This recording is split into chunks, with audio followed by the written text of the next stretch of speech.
Summer of Spider-Man continues. In this series, we are talking about every single live-action Spider-Man movie leading into the hype. A brand new day, which drops tonight. I'm so excited, but before we get into it, we're going to talk about some Tom Holland moments that really stand out because this is the movie, man. This is the moment we're getting Tom Holland as Spider-Man in New York. He's a grown-up now.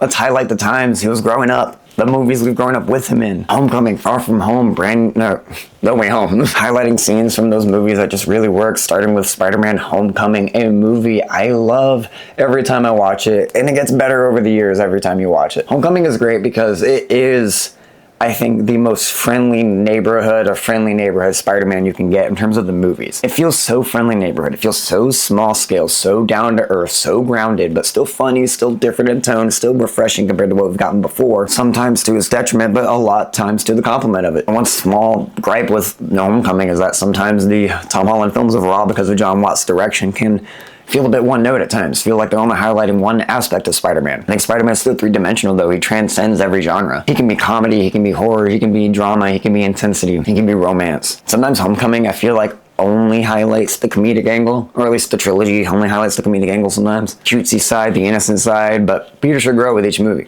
But regardless, I think Homecoming's a perfect start to that, and it's amazing for it. And the scene in particular that I'm going to talk about for Spider-Man Homecoming that I think exemplifies the movie as a whole is admittedly the easiest scene to talk about. It's the moment where he climbs out of the rubble when he's fighting Vulture. Now, the whole movie, we're sitting with Peter Parker. He is just wanting to do more. He has powers. He wants to save people. He wants to help the Avengers because he thinks that's where he belongs. He thinks he'll be able to save more people that way. Just kind of the flop side of that, given the Avengers are a government-funded thing, they only go to the big stuff. It ends up being a thing where it's like, even Tony Stark starts telling Peter to focus on the little guy. And also, you know that Spider-Man should focus on the little guy because the people on the streets are in trouble too. And it creates a nice arc that Peter has to go on and learning that responsibility goes beyond just world-ending stakes. And this moment at the end of the movie, or at least at the start of the third act, exemplifies that wholeheartedly. It's the moment where Peter confronts Vulture and he starts to talk to him, but you can tell he goes into it as an innocent kid who doesn't know everything he's talking about.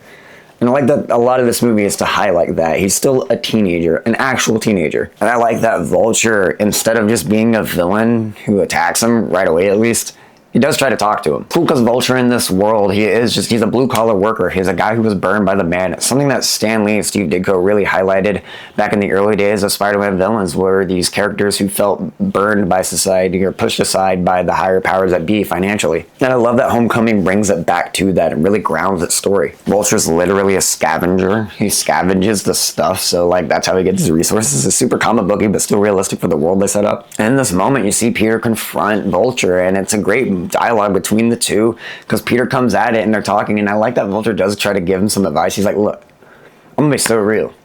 These billionaires, these people Stark, they don't care about you. Just don't give a fuck. They're in their own world. He approaches it as a dad. He's a guy just stealing stuff to provide for his family because he got fired. He got tossed aside by his company. Peter comes into the situation with no resources, nothing to use against him in the fight. He uses his words and he loses the confrontation. I like how Vulture has the upper hand. It shows that Peter still has a lot to learn. Man, it's the moment right after where I'll never forget this moment in the theater when Tom Holland just fucking excelled the performance. The moment where he is stuck under that rock, stuck under that rubble, he can't get up, he's trapped and he's yelling for help, and he just completely reverts to a little kid. If Uncle Ben did exist in this world, that's probably the most scared he's been since then. I don't think Uncle Ben exists in this canon.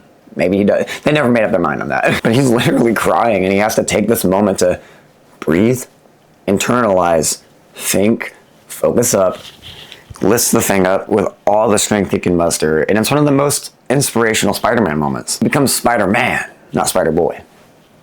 Until 2 more movies where he becomes Spider-Man again. I do love the commitment to that third act, man. Homecoming's third act is awesome because it commits to Peter fighting in the homemade suit. He goes after Vulture in it. He uses only him to take Vulture down. And it's also a great moment at the end because he's trying to save the bad guy. He's literally webbing Vulture away. He's like, I'm trying to save you. The Vulture's too stupid and he gets hurt and hosed and he doesn't die, thankfully. He does get imprisoned because we have great Morbius setup to do, right?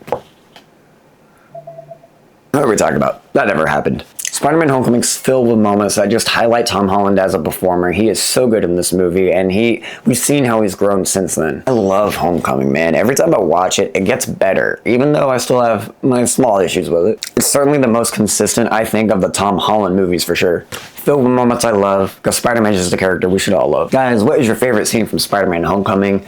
And what are you most excited to see in Brand New Day? If you're watching Spider-Man reviews, leave a like, leave a comment, come subscribe, come talk about movies with us, come talk about stories with us. I will see you next time.